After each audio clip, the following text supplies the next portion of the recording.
যে নবীজি শুনেন মান সাল্লা আলাইয়া ইনদা কবরি সামি'তুহু, আমি রাসূলুল্লাহর রওজা মুবারকের কাছে কেউ যদি আমাকে সালাম দেয়, সালাতু সালাম পড়ে, আমি নিজে এটা শুনি। সুবহানাল্লাহ। এটা যেমন সহিহ হাদিস দ্বারা প্রমাণিত, অন্যান্য সহিহ হাদিস থেকে এটাও প্রমাণিত। নবীজি বলেন, আমি মদিনার মসজিদ নববীর মিম্বরে দাঁড়িয়ে ওই আসমান রাজ্যে হাউজে কাউসার দেখি। সুবহানাল্লাহ বলেন। ঠিক তেমনি ভাবে আমার দয়াল নবীজি বলেন, হিলিয়াতুল আউলিয়া সেই কিতাবের ৫ম খণ্ডে হাফেজ আবু নুআইম ইসফাহানি রহমাতুল্লাহ আলাইহি হাদিস উল্লেখ করেছেন ১৬ নম্বর পৃষ্ঠায় ৫ম খণ্ডের মধ্যে।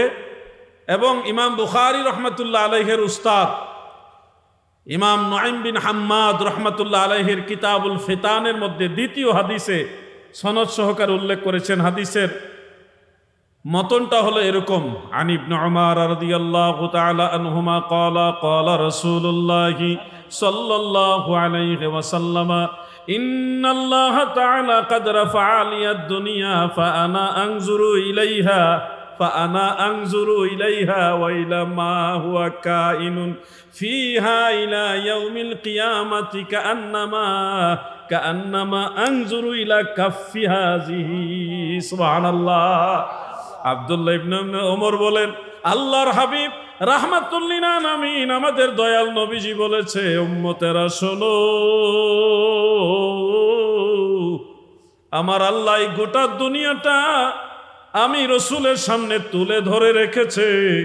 ফলে দুনিয়ার কে কোথায় কি করে না করে, কিয়ামত পর্যন্ত কি করবে না করবে, সবই আমি নবী দেখি এবং দেখতে থাকব।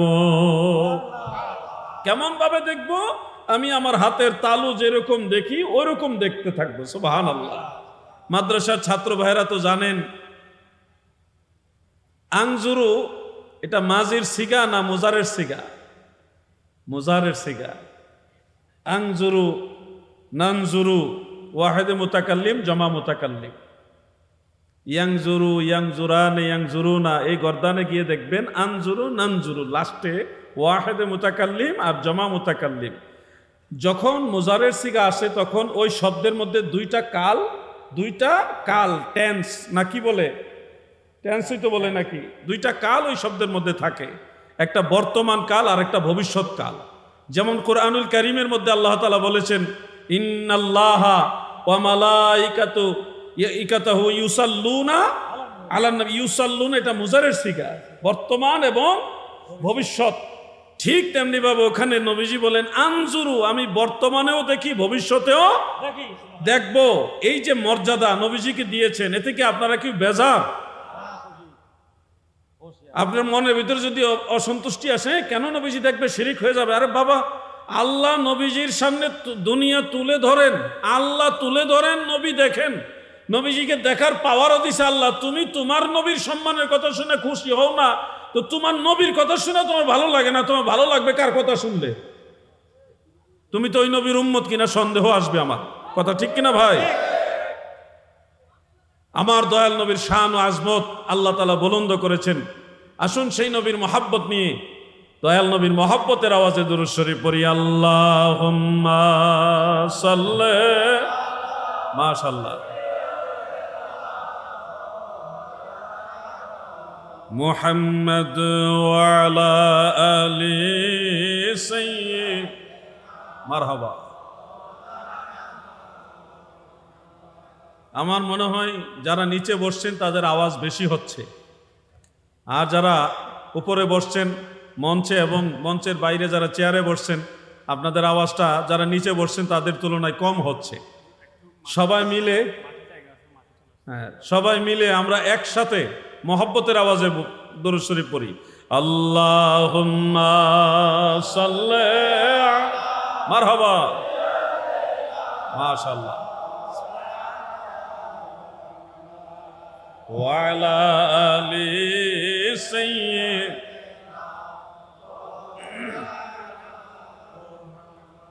নবী আপনার জন্যে সৃষ্টি হইল, আসমান আর এ জমিন সকল সৃষ্টির মূল আপনি। কিছু ভাইরা দাবি করছেন যে সম্মিলিত জিকির করা বিদআত। একা একা লা ইলাহা ইল্লাল্লাহ, সুবহানাল্লাহ, আলহামদুলিল্লাহ, আল্লাহু আকবার এগুলি একা একা জিকির করা যাবে, কিন্তু সবাই মিলে একসাথে করা যাবে না, এটা বিদআত হবে।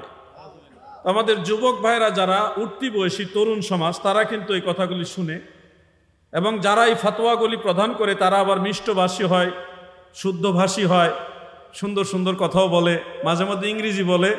এগুলি শুনলে আমাদের ইয়াং জেনারেশন মনে করে এটা অনেক বড় হুজুর, মুখ শায়েক বলেছে বিদআত, তার মানে এটা বিদআত, কোরআন হাদিসে নাই। আমাকে এক মাহফিলে প্রশ্ন করেছেন, জিহাদি সাহেব আপনারা সম্মিলিত জিকির করেন, এটা কি কোরআন সুন্নাহর মধ্যে কোথাও আছে নাকি?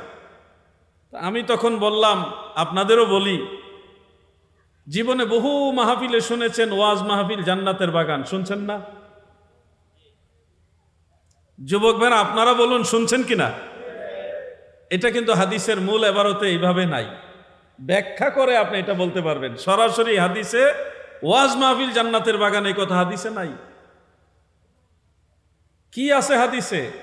আলেমরা যে হাদিস বলেই তো বলে ওয়াজ মাহফিল জান্নাতের বাগান।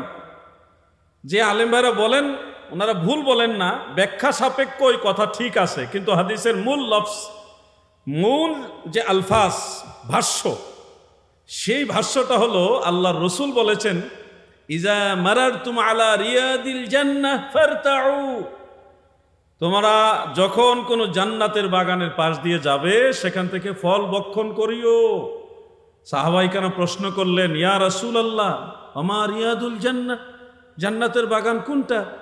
নবী করিম সাল্লাল্লাহু আলাইহি ওয়াসাল্লাম জবাব দিয়েছেন, ক্বালা হিলাকুজ যিকর। হাদিসের মূল শব্দটা হলো হিলাকুজ যিকর। এটার বাংলা অর্থ হলো জিকিরের গুল বৈঠক। হিলাকুজ যিকর, এই যে হালকায় জিকির বলে না, তরিকতপন্থী যারা, আপনারা তো জানেন, সবাই মিলে একসাথে যখন বসে জিকির করেন তখন ওই মজলিসটাকে বলা হয় হালকায় জিকির। এটা আমাদের আঞ্চলিকতার কারণে এইভাবেই প্রসিদ্ধ হয়েছে। হাদিসের ভাষায় হলো হিলাকুজ যিকর, জিকিরের গুল বৈঠক। এবার আমি আপনাদের একটা প্রশ্ন করি, সবাই মিলে একসাথে গুল হয়ে বসে, যেমন আপনারা এদিকে ফিরে বসছেন, ওইদিকে কিছু মানুষ এদিকে, এদিকেও কিছু আছে, আবার পিছন থেকে সামনে, এটা গুল বৈঠকের মতোই। এই যে গুল হয়ে বসে জিকির করা হবে, এটা কি একাকী জিকির হবে না সম্মিলিত হবে? তাহলে জান্নাতের বাগানের ওয়াজ যেই হাদিস থেকে আমরা সারা জীবন শুনলাম, ওই হাদিস থেকে প্রমাণ হয় সম্মিলিত জিকির করা হলো সুন্নত, ওইটাই জান্নাতের বাগান। কথাটা কি বুঝতে পারছেন আপনারা? তো যারা সম্মিলিত জিকিরকে বিদআত বলেন, আমার ভাইরা যদি একটু মনোযোগ দিয়ে এইভাবে হাদিসগুলি বুঝতেন, তাহলে সমাজ থেকে জিকির কমে যেত না। আগের দিনের মাহফিলে যেই পরিমাণ জিকির হইতো, এখনের দিনের মাহফিলে ওই পরিমাণ জিকির হয় না। যতটুকু জিকির হয় তাও সুন্নি যারা, তারা একটু জিকির আজকার করে। সুন্নি ছাড়া বাইরে যারা আছে এরা জিকির তো করেই না, জিকিরের বিরোধিতা করে, বিদআতের ফতোয়া দেয় কিনা ভাই? তাহলে কোরআন হাদিস পড়লেই হবে না, এটা বুঝে শুনে পড়তে হবে, মুহাক্কিক আলেমের সোহবতে যেতে হবে। ভাই আমার, বাংলা অনুবাদ পড়েই যদি সব বোঝা যেত, তাহলে বাংলা অনুবাদ পড়েই ডাক্তার হয়ে যেত, ইঞ্জিনিয়ার হয়ে যেত। ওই বুয়েটে চুয়েটে পড়ার দরকার ছিল না, মেডিকেল সায়েন্সের এই বড় বড় মেডিকেল কলেজে পড়ার দরকার ছিল না। আপনাকে ডাক্তার হইতে হলে বড় বড় ডাক্তারদের ক্লাস করতে হবে, তারপরে পরীক্ষা দিয়ে পাশ করে তারপরে ডাক্তার হতে হবে। এরপরও প্র্যাকটিস করতে হবে, ফিজিক্যালি প্র্যাকটিস না করলে আপনি পূর্ণাঙ্গ ডাক্তার না। ইঞ্জিনিয়ারের বিষয়টা সেম। আপনি যদি একজন ভালো মুসলমান হতে চান, একজন ভালো মুমিন হতে চান, তাহলে যারা ভালো মুমিন হয়েছেন তাদের ক্লাস করতে হবে, তাদের দর্শ নিতে হবে, তাদের মজলিসে বসতে হবে, তারপরে পরীক্ষা দিয়ে আপনাকে নিজেকে শিওর করতে হবে যে আমি একজন ভালো মুমিন হইতে পারছি। মুমিন দুই প্রকার, আমরাও মুমিন, আল্লাহর ওলিরাও মুমিন। সব মুমিন এক না, মুমিন দুই রকম। একটা হলো মুমিনে নাকেস, আর একটা হলো মুমিনে কামেল। নাকেস মুমিন হলাম আমরা, ত্রুটিযুক্ত মুমিন। আজকে ফজরের নামাজ পড়েন না এমন মুসলমান, এমন মুমিনও এখানে আছে। এশারের নামাজও পড়েননি এমন মুমিনও এখানে আসেন। আজকে দিনে বেশ অনেকগুলো মিথ্যা কথা বলছেন, এরকম বহু মুমিন এখানে আছে বা থাকতে পারে। এই ধরনের ত্রুটিযুক্ত, যাদের আমলের মধ্যে ত্রুটি রয়েছে, ইমানে দুর্বলতা রয়েছে, এই ধরনের মুমিনদেরকে বলা হয় মুমিনে নাকেস, ত্রুটিযুক্ত মুমিন, দুর্বল মুমিন। আরেক ধরনের মুমিন হলো মুমিনে কামেল, পরিপূর্ণ মুমিন। কামেলের উপরে হলো মুকাম্মেল। এই কামেল মুকাম্মেল মুমিন যারা, তাদের মর্যাদা পাওয়ার সম্পর্কে নবীজি ইঙ্গিত করেছেন, ইত্তাকু ফিরাসাতাল মুমিন ফাইন্নাহু ইয়ানজুরু বিনূরিল্লাহ। হে আমার উম্মতেরা, তোমরা মুমিনের অন্তরের দৃষ্টিকে ভয় করো, কেননা তারা আল্লাহর নূর দিয়ে সব দেখে। সুবহানাল্লাহ। মুসান্নাফ ইবনে আবি শাইবার মধ্যে উল্লেখ, মুসান্নাফ ইবনে আবি শাইবার মধ্যে এবং মুআজামুল কাবীর লিত্তাবারির মধ্যে আরেকটা সূত্রে হাদিস রয়েছে। একজন সাহাবী নবীজির সামনে যখন ফজরের নামাজের পরপর সামনাসামনি হলো, নবীজি তাকে জিজ্ঞাসা করলেন, তোমার ভোর বেলাটা আজকে কিরকম হলো? উনি বললেন, আসবাহতু আল্লাহি হাক্কান মুমিনান, আল্লাহর কসম করে বলছি আজকের ভোর বেলাটা আমার মুমিনের বা ইমানের সাথে হয়েছে। নবীজি বললেন, মাল হাকিকাতু ঈমানাক, তোমার ইমানের হাকিকত কি? তখন তিনি বললেন, আমার ইমানের হাকিকত, আমি জমিন থেকে আল্লাহর আরশে আল্লাহকে দেখি। সুবহানাল্লাহ। এটা হলো ওই মুমিন। কোন মুমিন? যেই মুমিন কামেল মুমিন, যেই মুমিন পরিপূর্ণ মুমিন, যেই মুমিন প্রকৃতপক্ষে মুমিন হতে পেরেছে। এই জন্য আমার মেসেজ হলো আপনাদের প্রতি, আপনি আমিও মুমিন, কিন্তু আমরা নাকেস মুমিন, ত্রুটিযুক্ত মুমিন। আমরা যদি ভালো মুমিন হইতে চাই, ভালো মুমিন হতে চাই, তাহলে ওই ভালো মুমিন যারা হয়েছে তাদের সোহবতে বসতে হবে, তাদের ক্লাস নিতে হবে, তাদের কাছে গিয়ে দর্শ নিতে হবে, এরপরে পরীক্ষা দিতে হবে। এমনি এমনি কোনো কিছু হয় না, পরীক্ষা দেওয়া লাগে। পরীক্ষা কি?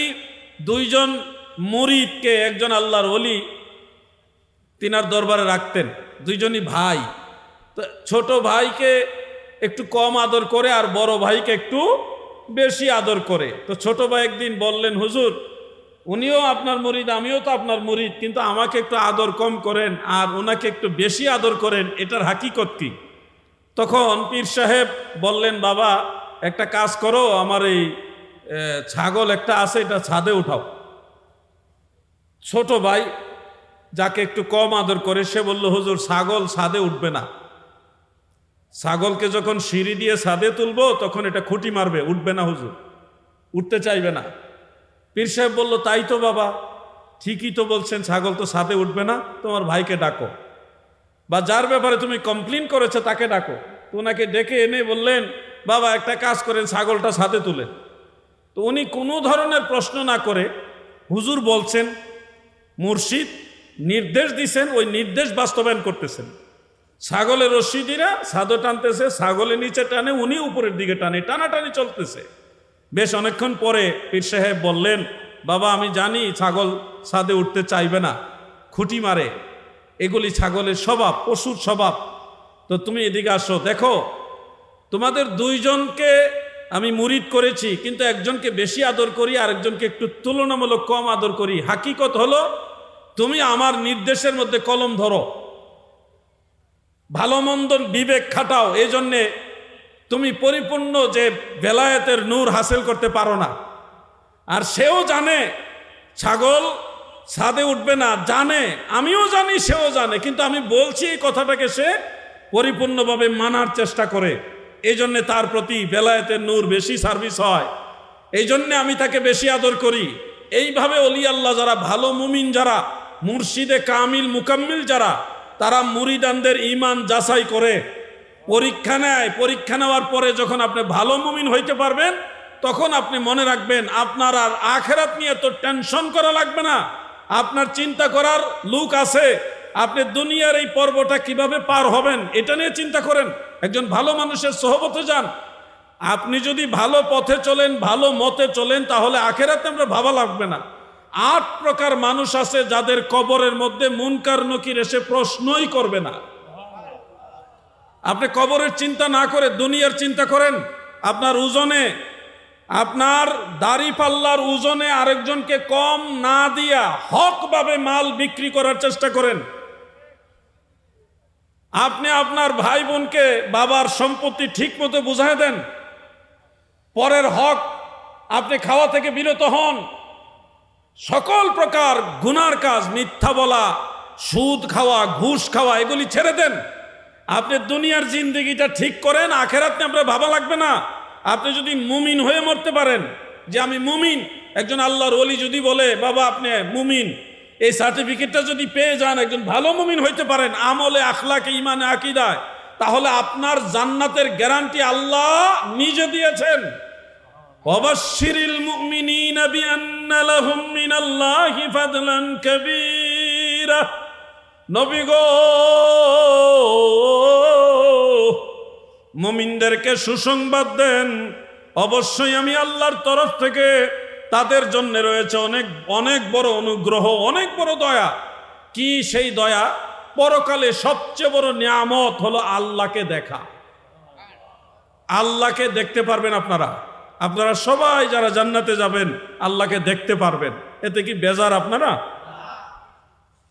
জান্নাত পাবেন, জান্নাত যাবেন, জান্নাতের নাজ নিয়ামত পাবেন, হুর পাবেন, ইত্যাদি ইত্যাদি ইত্যাদি অনেক কিছু পাবেন। এগুলি আল্লাহ তাআলার দিদারের যে নিয়ামত, এর চাইতে একেবারেই নগণ্য। মহান আল্লাহ তাআলার দিদার হলো সবচেয়ে বড় নিয়ামত। এটা প্রত্যেক মুমিন বান্দা জান্নাতে গিয়ে পাবেন, জান্নাতে গিয়ে পাবেন। হাদিসে মুতাওয়াতের দ্বারা এটা সাবিত আছে। যুবক ভাইরা খেয়াল করেন, বাংলাদেশে কিছু মানুষ আছে যারা বলে আল্লাহর নবী মেরাজে গিয়ে আল্লাহকে দেখে নাই। এরকম কথা আপনারা শুনবেন, অনেকে বলে থাকেন। আচ্ছা আপনারা বলুন, যেখানে আপনারাই আল্লাহকে দেখবেন, জান্নাতে গিয়ে আল্লাহকে দেখবেন, এটা মুতাওয়াতের পর্যায়ের হাদিস দ্বারা প্রমাণ আছে, সেখানে আমাদের নবী রাহমাতুল্লিল আলামিন হওয়া সত্ত্বেও, হাবিবুল্লাহ সাইয়্যিদুল মুরসালিন হওয়া সত্ত্বেও আল্লাহকে দেখে না। এটা কি যৌক্তিক না অযৌক্তিক? আমরাই তো আল্লাহকে দেখব। অনেকে দুনিয়া থেকে অন্তর্চক্ষু দ্বারা দেখে, আল্লাহকে দেখা যায়। তো এই যে ভাই যারা বলে যে নবীজি আল্লাহকে দেখবে বা দেখতে পারে না, অসম্ভব, এই ধরনের আকীদা যারা রাখে, এদেরকে আমরা বলি ওয়াহাবি। বেজার হয়ে গেলেন নাকি? না, ওয়াহাবি মানে হলো নবীজির সম্মান নিয়ে যারা টানাটানি করে, নবীজির ইজ্জতের চাদর নিয়ে যারা টানাটানি করে, এদেরকে আমরা ওয়াহাবি বলি। তো ওয়াহাবি যারা, তারা ওয়াহাবি শুনলে রেগে যায়। চট্টগ্রামে আমি এই পতেঙ্গার দিকে একটা মাহফিলে গিয়েছিলাম বেশ কয়েক বছর আগে। যাওয়ার পরে মাহফিল শেষ, মোনাজাতের ঠিক পূর্ব মুহূর্তে একটা প্রশ্ন এসেছিল। প্রশ্নটা হলো যে ওয়াহাবি কারা? এখন করব মোনাজাত, এখন ওনাকে আমি কিভাবে বুঝাবো ওয়াহাবি কারা? আমি তখন এক কথাই বললাম, ওয়াহাবি বললে যারা রেগে যায় তারাই ওয়াহাবি। আচ্ছা আপনারা যারা আছেন নিশ্চয়ই আপনারা সুন্নি, আহলে সুন্নাহ ওয়াল জামাত। এখন আপনাদেরকে বলি, সুন্নি বললে আপনারা কি রেগে যান, বেজার হন? কারণ এটা ভেজাল মাল না, এটা নির্ভেজাল মাল, ঠিক কিনা বলেন? এই জন্য এটা শুনলেও ভালো লাগে। আমি একজন সুন্নি, এটা শুনলেই শান্তি লাগে। গুনাহগার হই, দুর্বল হই, নাকেস মুমিন হই, অসুবিধা নাই, নবীর দলে আসি, নবীর দলে আসি, সুন্নি জামাতের লোক আমি, এটা শুনলেই ভালো লাগে। কিন্তু আপনার কি হইল ভাই, এত হক্কানি দাবি কইরা যদি ওয়াহাবি বললে খেপে যান, রেগে যান, তা যে জিনিসের নাম শুনলেই খারাপ লাগে, ভালো লাগে না, মানে অন্তর মধ্যে রাগ উঠে যায়, এই জিনিস কি এক নম্বর জিনিস না ভেজাল জিনিস? জেনে শুনে ভেজাল জিনিস আমরা চাই। সুন্নি মুসলমান, সুন্নি মুসলমান হরে সাবধান, ওহাবি খারিজির দলে লুটিল ঈমান। আমার ভাই মাওলানা দৌলতুর রহমান সাহেব তিনি বলছিলেন, যে কোনো একজন চট্টগ্রামের আলেমকে প্রশ্ন করেছিলেন, উনি বলেছেন নবী গায়েব জানে না। আমার ভাই বললেন তাহলে নবী শব্দের অর্থ কি? নবী শব্দের অর্থ কি? লুগাতের কিতাবে শব্দ ভান্ডার যেটা অভিধান আছে, আরবি যে ডিকশনারি, সেখানে লেখা আছে নবীগুন শব্দের অর্থ হলো মুখবিরুল গাইব। আখবারা ইউখবিরু ইখবারান ফাহুয়া মুখবিরুন, আকরামা ইউকরিমু ইকরামান ফাহুয়া মুকরিমুন। এর ওজনে হলো মুখবিরুন, মুখবিরুন মানে সংবাদদাতা, মুখবিরুল গাইব মানে গায়েবের সংবাদ। নবীরা যেই গায়েবের সংবাদ দিয়েছে, আমার নবীও সেই গায়েবের সংবাদদাতা। এই জন্য যারা নবীজিকে গায়েবের সংবাদদাতা মানবে না, তাদের ঈমান নিয়ে আমাদের প্রশ্ন তুলতে হবে, ঠিক কিনা বলে? কারণ তারা নবী শব্দের অর্থই বুঝে না, নবী শব্দের অর্থই বুঝে না। রাগ করবেন না, মাঝে মধ্যে একটু গলার আওয়াজ জোর হয়ে যায়, চাই আস্তে আস্তে বলতে, কিন্তু হয়ে যায়, কিছু করার না। আমি আবার মেজাজটা ঠান্ডা করে নিই। নীলফামারী সৈয়দপুর থেকে আমাকে এক ভাই ফোন করছেন, ফোন করে বলছেন, জেহাদি হুজুর, একটা হাদিস থেকে আমি কোনো উত্তর দিতে পারছি না, আপনার কাছে এটার কোনো উত্তর থাকলে আমাকে বলেন। আমি ওনাকে জানি, সেহেতু বললাম যে কোন হাদিস শরীফ। তো উনি বললেন যে হাসরের ময়দানে কিছু লোক হাউজে কাউসারে নবীজির কাছে পানি পান করার জন্য যাবে, যাওয়ার পরে নবীজি তাদেরকে তাড়িয়ে দিবেন। কারণ হলো ফেরেশতারা এসে বলবে, ইয়া রাসূলুল্লাহ, নবীজি প্রথম বলবে এরা আমার সঙ্গী, এরা আমার উম্মত। ফেরেশতারা বলবে, ইয়া রাসূলুল্লাহ, আপনি জানেন না, আপনার পর্দা নেওয়ার পরে এরা কত ধরনের শিরিক, বিদাত, কুফর এগুলির সাথে জড়িত হয়েছে, আপনি এটা জানেন না। ফেরেশতারা নবীজিকে বলবে, আপনি এটা জানেন না। বুখারী শরীফের হাদিস। এখন এই হাদিস থেকে বোঝা যায় নবীজি পর্দা নেওয়ার পরে উম্মতরা কে কি করে এটা নবীজি জানেন না, এটা নবীজি জানেন না, এটাই তো বোঝায় নাকি বাহ্যিক। এখন জেহাদি হুজুর, এই হাদিস দিয়ে তো আমরা বুঝতে পারছি নবীজি গায়েব জানে না। আমাকে প্রশ্ন করেছে, আমি এটার কি উত্তর দিব? আমি ওনাকে বললাম, এই হাদিস থেকে আপনি উত্তর দেন যে নবী গায়েব জানে। কিভাবে? যে ফেরেশতারা কি এই কথাগুলো বলে ফেলেছে না বলবে? বলবে। এখনো কিয়ামত হয়নি, এই কথাগুলি হাসরের ময়দানে বলবে, কিয়ামতের দিন না, হাসরের ময়দানে বিচার দিবসে বলবে, বহু পরে, এখনো ঘটনা ঘটেনি, ঘটবে। আমি বললাম যে যেহেতু এই ঘটনা এখনো ঘটেইনি, সেই না ঘটা ঘটনা কার থেকে জানছেন আপনি? কে বলছে আপনাকে? আল্লাহর রসুলের হাদিস থেকে। হাদিস মানে নবীজি বলছেন। তো যে জিনিস এখনো ঘটেই নাই, সেই জিনিস যিনি বলে দিছে উনি জানে না, তাহলে আপনি জানলেন কোত্থেকে? ফেরেশতারা কি এই কথা বলে ফেলেছে যে ইয়া রাসূলুল্লাহ, আপনি জানেন না, আপনার পর্দা নেওয়ার পরে তারা শিরিক করব, বিদাত করব, গুনাহ করছে, পাপ করছে, এটা আপনি জানেন না? উম্মতের এই হাল, এটা বয়ান করবে ফেরেশতারা। এটা কি বলে ফেলছে না বলবে? বলবে। তাহলে যেটা এখনো বলেই নাই, এবং ফেরেশতারা কি বলবে, কোন সম্পর্কে বলবে, উম্মতের হাল সম্পর্কে কি কি বলবে, এগুলি আগে থেকেই তো নবী বলে দিছে। তাহলে নবী জানলো না, তা আপনি জানলেন কোত্থেকে? কয় জিহাদি হুজুর, আপনি একটা সিজ হই। এটা ওনার একটা মহব্বতের ভাষা। আমি এটা যদিও অনেক সময় সুন্দর মনে করি না। আমি বললাম, ভাই এইভাবে বললেন না, আমি যেটুকু জানছি আপনাকে বলছি, আর চেয়ে বেশি কিছু ব্যাখ্যা থাকলে আপনি দিয়ে দিতে পারেন। না, আমি চিন্তাও করি নাই এই হাদিস থেকে আপনি ইলমে গায়েব প্রমাণ করবেন। এই জন্য বলছি, নবীজি শান মানের বিরুদ্ধে দাঁড়ানো যাবে। যদি কখনো কোনো বিষয় আপনার কাছে মনে হয় যে এটা বুঝতেছি না, বুঝতে হবে যে আপনার বুঝার অভাব আছে, কিন্তু বুঝ আছে। আমার ভিতরে না থাকলেও আরেকজনের কাছে এই বুঝটা আছে। এই জন্য নবীজির শান ও আজমতের ব্যাপারে কখনো কার্পণ্য করা যাবে না। একজন শায়ের, তিনি একটা গজল গাইতেন, মুন্সিগঞ্জে বাড়ি, ওনার নাম মনসুর। আমি খুব মনোযোগ দিয়ে উনি যখন এটা গাইতেন আমি শুনতাম। নবীজির শানের কথা বলবো রে কারে, নবীজির গুণের কথা বলবো রে কারে, নূর অংশ দিবানা জঙ্গলায় ঠিকানা, ঘড়িয়া বেড়ায় নবী ধারে গোধারে, নবীজির শানের কথা বলবো রে কারে।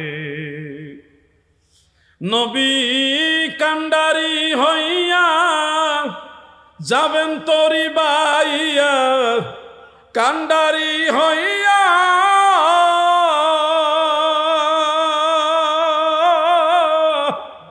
কান্ডারি হইয়া যাবেন তরি বাইয়া, ইমাম হাসান হুসাইন রবে দুই কিনারে, নবীজির শানের কথা বলবো রে কারে, নবীজির গুণের কথা বলবো রে কারে। আমাদের ঢাকা অঞ্চলে মুন্সিগঞ্জ, নারায়ণগঞ্জ ওই সমস্ত এলাকায় এটা মাঝে মধ্যে অনেক আলেমরা গায়, ভালো লাগে। নবীজির শান ও আজমতের ব্যাপারে কোনো ধরনের কম্প্রোমাইজ চলবে। আজকে একটা তথ্য আপনাদের দিব, যে তথ্যটা নিশ্চয়ই হয়তো আপনারা অনেকে জানেন, না জানলেও জেনে রাখবেন। ফিতনার যুগ, যেহেতু ঈদে মিলাদুন্নবীর মাহফিল আমার আলোচনার বিষয়বস্তু হলো এটা, সেহেতু শানে রেসালত এবং ঈদে মিলাদুন্নবী ব্যালেন্স করে আমি কিছু কথা বলবো। এবং আজকের যে পুষ্টা ভূমিকা তো বললাম, বলে ফেলি, নাইলে আবার কমিটি বলবে আমাদের নামটা বললো না। সুলতান নিয়ামত তালুকদার বাড়ি সমাজ কল্যাণ পরিষদ উত্তর সর্তা রাউজান চট্টগ্রাম কর্তৃক আয়োজিত পবিত্র জশ্নে জুলুসে ঈদে মিলাদুন্নবী সাল্লাল্লাহু আলাইহি ওয়াসাল্লাম উদযাপন উপলক্ষে সুন্নি কনফারেন্সের সম্মানিত সভাপতি সাহেব এবং বিশেষ করে আমার আগে যিনি আলোচনা পেশ করেছেন বিশিষ্ট আলেমে দ্বীন উস্তাদুল উলামা অধ্যক্ষ আল্লামা হাসান রেজাল কাদেরী সাহেব, সুনামধন্য অধ্যক্ষ ওরকিরচর মোহাম্মদিয়া গাউসিয়া সুন্নিয়া সিনিয়র মাদ্রাসা, এছাড়াও মঞ্চে মান্যবর ওলামা ইকারাম রয়েছেন, বিশিষ্ট ওলামা ইকারাম রয়েছেন, মাওলানা দৌলতুর রহমান সাহেব সহ মাওলানা মোহাম্মদ আব্দুল মুত্তালিব সাহেব এবং অন্যান্য ওলামা ইকারাম, আমি সবার নাম জানি না। সবাইকে শ্রদ্ধার সাথে স্মরণ রেখে উপস্থিত মুমিন মুসলমান ভাই বন্ধুরা, পর্দার আড়ালের মা বোনেরা, সবাইকে আমার আন্তরিক অভিনন্দন, মুবারকবাদ, শুভেচ্ছা এবং যারা এসছেন সবাইকে স্বাগতম। আলোচনা যেহেতু ওয়াজের শুরুতে সালাম দিছি, মাঝখানের সালাম দিতে চাই না, এখানে কিছু মাসালা আছে। আমাদের অনেক বক্তা ভাইয়েরা শুরুতে একবার সালাম দেয়, আবার ওয়াজের শুরুতে আবার সালাম দেয়। তো কিছু সালামের আদব কায়দা আছে, এগুলি আমাদের জানতে হবে। আমরা একসময় জানতাম না। আমাদের যারা উস্তাদবৃন্দ ওনারা বলছে, বাবা প্রথম সালাম দিলে শেষে আবার দিও না। এক মজলিসে মানে একই বক্তব্যের ভিতরে একই সাথে দুইবার তিনবার সালাম দেওয়া আদবের খেলাফ। একবার সালাম হবে, এটা সুন্নত। একবার সালামটা কি, যেমন এক বক্তা সালাম দিয়া আবার বলতেছে আমি আবার সালাম দিচ্ছি, মানে জুরে ওয়ালাইকুম সালাম বলার জন্যে এটা অনেক বক্তা ভাইরা বারবার সালাম দেন। এই ট্রেডিশন বাদ দিয়ে আমাদেরকে সুন্নত শিখাইতে হবে মানুষকে। সুন্নত শিক্ষা দেওয়ার জন্যে আগে সালামের ফজিলত বয়ান করে তারপরে সালাম দেন। তাও মানুষ যে সুন্নতের যে ট্রেডিশন, একই মজলিসে দুইবার নবীজিও সালাম দিতেন না এবং মানে একই সাথে দুইবার সাহাবাই কারামও সালাম দিতেন না। মজলিসে প্রথম দিকে সালাম দিবেন, আসসালামু কাবলাল কালাম, কথা বলার শুরুতে সালাম দেওয়া, এটা মুস্তাহাব, এটা তিরমিজি শরীফের হাদিস। আবার যদি কথা শেষ হয় বিদায় লগ্নে আপনারা সালাম দিবেন, এটা হলো আদব। এইভাবে আর সালাম একবার দিয়া আবার সালাম দিচ্ছি, আবার আরো জোরে ওয়ালাইকুম সালাম করবেন, আবার সালাম দিচ্ছি, এগুলি না ভাইয়া, সুন্নতের ভিতরে থাকতে হবে। গতকাল ফেসবুকে আমি একটা জুতার স্ট্যাটাস দিছি, জুতার ছবি একটা দিয়া বললাম যে রসুল করিম সাল্লাল্লাহু আলাইহি ওয়াসাল্লামের সুন্নত হলো এই ধরনের জুতা। কোন ধরনের জুতা? যে জুতাগুলির মধ্যে দুইটা ফিতা থাকে, এই ধরেন একটু মোটা মোটা ফিতা, এই ক্রস দেওয়া, এইভাবে ক্রস দেওয়া, এই ধরনের জুতা আল্লাহ রসুল সাল্লাল্লাহু আলাইহি সাল্লাম ব্যবহার করেছেন। সহিহ বুখারী এবং সহিহ মুসলিমের মধ্যে আছে। এখন অনেকে মনে করছে আমি জুতার ব্যবসা খুলছি, আমাকে কমেন্টে বলতেছে কত করে দাম। মানুষকে এখন যে মাসআলা শিক্ষা দিব, এটা একটা বিপদ হয়ে দাঁড়াইছে। কত মানুষের কত ধরনের চিন্তা। কিছুক্ষণ পরে আবার দেখি যারা এই জুতার ব্যবসা করে তারাই সবার মোবাইল নাম্বার দিতেছে, এই জুতা লাগলে এই নাম্বারে ফোন দেন। ওরে মুসিবত। তাও ভালো, আমার কথা হলো সুন্নতের চর্চা হোক। কি বলেন আপনারা? সুন্নতের চর্চা দরকার আছে কিনা? আরেকটা সুন্নতের কথা বলি, ওলামায়ে কেরাম আপনাদের কাছ থেকে আমরা শিখেছি, সাইড কাটা পাঞ্জাবি কিন্তু সুন্নত না, এটা জায়েজ, মুবাহ। এই যে সাইড কাটা পাঞ্জাবি হলো মুবাহ, আপনি পড়তে পারবেন, গুনাহ হবে না। এটা সুন্নতি পাঞ্জাবির সাথে সাদৃশ্য রাখে বা ইসলামী পোশাকের সাথে সাদৃশ্য রাখে এরকম পোশাক, কিন্তু এটা সুন্নত না। সুন্নত হলো এই কুনা ফারানা সম্পূর্ণ ভরার যে গুল পাঞ্জাবি যেটাকে বলে ওইটা। আমরা চেষ্টা করব সুন্নতের উপর আমল করার জন্য। বলেন ইনশাআল্লাহ, জোরে বলেন ইনশাআল্লাহ। ওয়াহাবিরা দেখবেন এই কুনাফারার সিস্টেমটা ওয়াহাবিরার থেকে আইছে।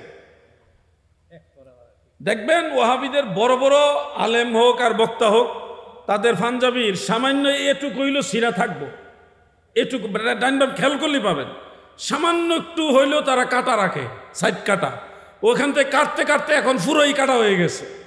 তো এই যে এই কাটাকটি, এগুলি থেকে আমাদের আস্তে আস্তে বের হতে হবে, মানে অভ্যাসগতভাবে পড়বেন। কিন্তু যখন একটা সুন্নতের উপর আমল করার নিয়ত করবেন, তখন আমরা চেষ্টা করব গুল পাঞ্জাবি পরা। পাঞ্জাবি অনেক সময় দেখা যায় যারা সৌদি আরব থেকে আসেন, তাদের পাঞ্জাবি গুল পাঞ্জাবি আনে কিন্তু শেষরায়া, একবারে শেষরায়, মাটির সাথে শেষরায়, ওটা কিন্তু সুন্নতের খেলাফ, ওটা সুন্নত না। সুন্নত ওই পাঞ্জাবি যেটা টাকনুর উপরে থাকে, টাকনুর উপরে থাকতে হবে। একবারে সৌদি আরব থেকে এমন বড় জুব্বা নিয়ে আসছে, মাটিতে শেষরায়। আমি হবিগঞ্জের একটা ঘটনা শুনছিলাম, আল্লাহু আলাম। তো সেই ঘটনাটা হলো এই সৌদি আরব থেকে লম্বা জুব্বা নিয়ে যখন আসে, মুসল্লিরা বাজারের মসজিদে ইমাম সাহেব ছুটিতে, এখন মুসল্লিরা মনে করছে হুজুর না থাকলেও, ইমাম সাহেব না থাকলেও আমরা আরেকজন ভালো হুজুর পাইছি। এখন উনি তো আর আরবি জাননেওয়ালা ওরকম ভালো লোক না, সৌদি আরব থেকে আসছে, মোটামুটি ইসলামী পোশাক মনে করে লম্বা সাইজের চেয়ে বড় সাইজের জুব্বা নিয়ে চলে আসছে। ওনারা জোর করে ইমামতি দিছে, পরে মারাত্মক ঘটনা ঘটছে। তো এটা আমি আপনাদের বলার উদ্দেশ্য হলো আমরা সুন্নতের উপর আমল করব। অনেক ভাইরা রুমাল ব্যবহার করি আমরা, কিন্তু রুমালটা শুধু ঘুমটা মারি। পাগড়ি ছাড়া রুমালের উপরে, পাগড়ি ছাড়া টুপির উপরে রুমাল দিয়ে ঘুমটা দেওয়া সুন্নত নয়, নাজায়েজ না। কিন্তু সুন্নত যদি আপনি আদায় করতে চান, তাহলে টুপি, টুপির উপরে পাগড়ি, এর উপরে রুমাল দিতে হবে। এটা হলো রসুল পাকের সুন্নত। এখন যে সারা আরব জাহানে দেখবেন পাগড়ি নাই, সব টুপি একটা দিবে আর টুপির উপরে ঘুমটা। এটা কোত্থেকে আসলো যদি এটা সুন্নত না হয়? এটা মোহাম্মদ বিন আব্দুল ওয়াহাব নজদির খাসলত। আপনাদের মোবাইলে দেখবেন ইবনু আব্দুল ওয়াহাব নজদির ছবি, যদি আপনি তার নাম লিখে সার্চ দেন, তার ছবি পাবেন আপনারা। ইবনু আব্দুল ওয়াহাব নজদি, তার মাথার উপরে রুমাল আছে, আর রুমালের চতুর্দিকে এইভাবে একটা বিরা আছে রশির মতো, দেখবেন আপনার ছবিগুলো আছে। সেই ইবনু আব্দুল ওয়াহাব নজদিকে যারা ফলো করে, তারাই এই ঘুমটার প্রচলন চালাইছে। এটা সুন্নিদের পোশাক না। সুন্নিদের পোশাক হলো টুপি পরবে, টুপির উপরে পাগড়ি বাঁধবে, এর উপরে রুমাল ব্যবহার করবে। আর যদি আপনারা পাগড়ি ছাড়া রুমাল হয়, তাহলে এই গলার মধ্যে ব্যবহার করবেন, এই যে এই কাঁধের মধ্যে, কাঁধের মধ্যে, মাথার উপরে না, তাহলে ওয়াহাবিদের সাথে সাদৃশ্য আসবে। হ্যাঁ, ওয়াহাবিদের সাথে সাদৃশ্য আসে, এই জিনিসগুলো আমাদের ব্যবহার করা উচিত নয়। লাল রুমাল ব্যবহার করেননি আপনারা? অনেকে করেন, হয়তো এদিকে খুব কম ব্যবহার করেন। লাল রুমাল সুন্নিদের না, লাল রুমাল হলো ওয়াহাবিদের। মনে রাখবেন, লাল রুমাল হানাফি মাযহাবে মাকরুহে তাহরিমা। পুরুষের জন্য লাল পোশাক ব্যবহার করা মাকরুহে তাহরিমা, কবিরা গুনাহ। কি গুনাহ? ঘুমায় রয়েছেন নাকি? ওয়াজ বিরুদ্ধে যাইতেছে নাকি? ওয়াজ বিরুদ্ধে গেলে কিছু করার নাই। এক সময় আমরাও ভুল করছি। মানুষ ভুল করতে করতেই শিখে। আমি যদি বলি আমি কখনোই ভুল করি নাই, তাহলে এটাই ভুল হবে। ভুল করতে করতে মানুষ শিখে। লাল পোশাক পুরুষের জন্য মাকরুহ, মুতলাকান মাকরুহ মানে মাকরুহে তাহরিমা, মানে কবিরা গুনাহ। আমরা আজকে জানলাম, কিন্তু আপনারা তো অনেকে আগে জানতেন, কিন্তু এখন যারা জানলেন আমল করবেন ইনশাআল্লাহ। বলেন, সবাই বলেন ইনশাআল্লাহ। আমল করবেন। কিন্তু আমাদের অনেক ওয়াইজ যারা আছে, বক্তা যারা আছে, তারাও দেখি লাল টুপি ব্যবহার করে। কি মুসিবতের যুগে আছি জানেন? সারা পোশাকটা কত সুন্দর, মাঝখানে কোটি ব্যবহার করছে লাল, রক্তের মতো যেটা লাল, এটা ব্যবহার করা যাবে না, এটা মাকরুহ। ফতোয়ে শামির মধ্যে মাসালা রয়েছে, ফতোয়ে বাহারুর রায়কের মধ্যে মাসআলা রয়েছে। অতএব আমরা সুন্নতের উপর আমল করার চেষ্টা করব। যুবক ভাইরা বেজার হইলেন নাকি আপনারা? আমি কি সুন্নতের কথা বললে আপনারা বেজার হবেন? এই ছোট ছোট একটা একটা করে আমল আপনারা জানবেন, আমল করবেন। এইভাবেই তো মানুষ আমল করে। আমরা ছাত্র বয়সে অনেক কিছু জানতাম না, উস্তাদদের কাছ থেকে শিখেছি, জেনেছি, আমল করার চেষ্টা করি। এই চেষ্টাটাই হলো মূলত মুমিনের কাজ। ভুল হবেই, আমারও ভুল হয়, আপনারও হবে, কোনো অসুবিধা নেই, ভুল হবে। ভুল হওয়ার পরে যে ভুলের উপরে প্রতিষ্ঠিত থাকে সে হলো খারাপ মানুষ, ভুল হওয়ার পরে যে সংশোধন করে সে হলো ভালো মুমিন। এটা হলো মুমিনের খাসিয়ত। আল্লাহ আমাদের সবাইকে ভালো মুমিন হওয়ার তৌফিক দেন, মহব্বতে বলেন আমিন।